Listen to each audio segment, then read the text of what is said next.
Next up is Memphis, Tennessee. Good morning. Good morning. What do you think about... Can you hear me? Yes, I can hear you, ma'am. What do you think about the report on weapons of mass destruction? Well, I think that if several people say that it was not weapons there, then how can the president say that it was?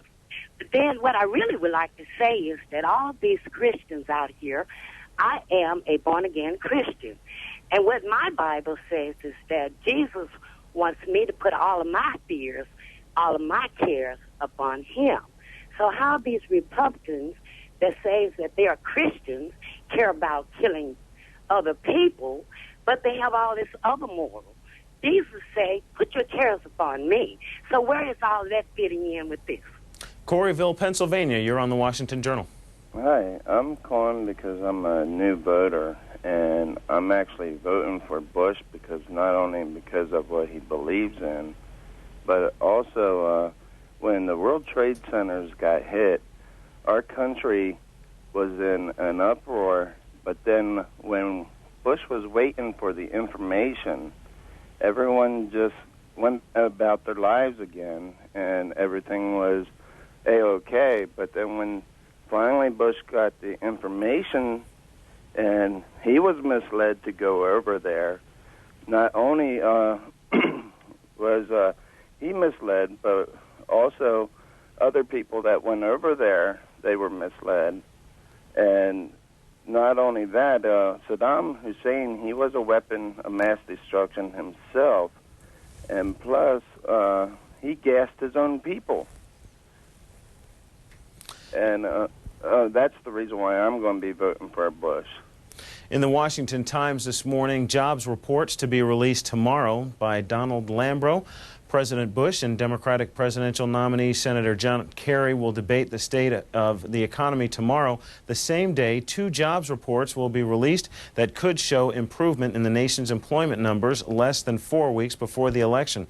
The Labor Department's Bureau of Labor Statistics will release its monthly employment report for September and will announce a preliminary revised estimate of the number of payroll jobs created in the March 2003 to March 2004 period. Administration forecasts say the estimate could add 288,000 to 400,000 jobs to Mr. Bush's record.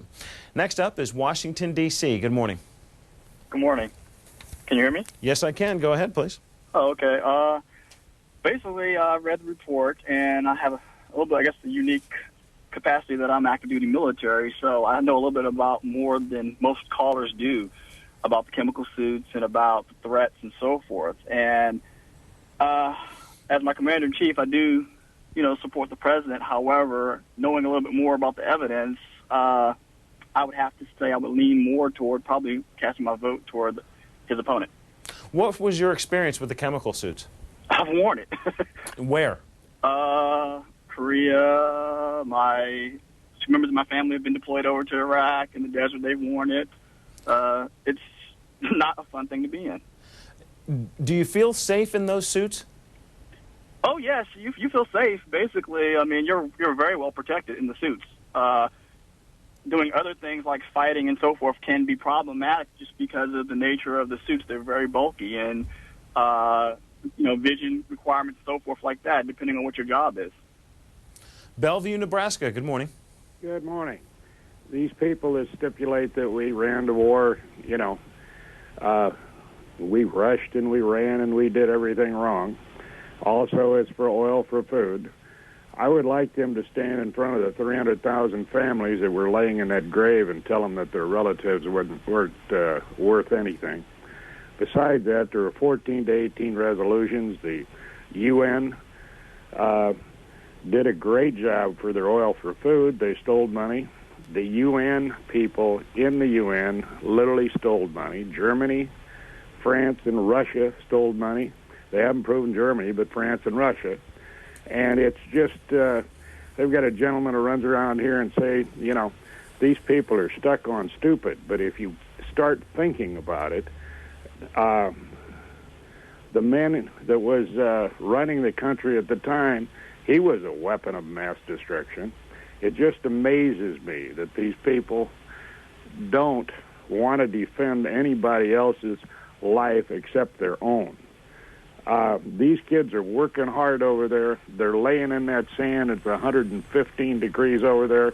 If all of these naysayers would get over there and know what the conditions were, they wouldn't have the same gimme, gimme attitude that they have now.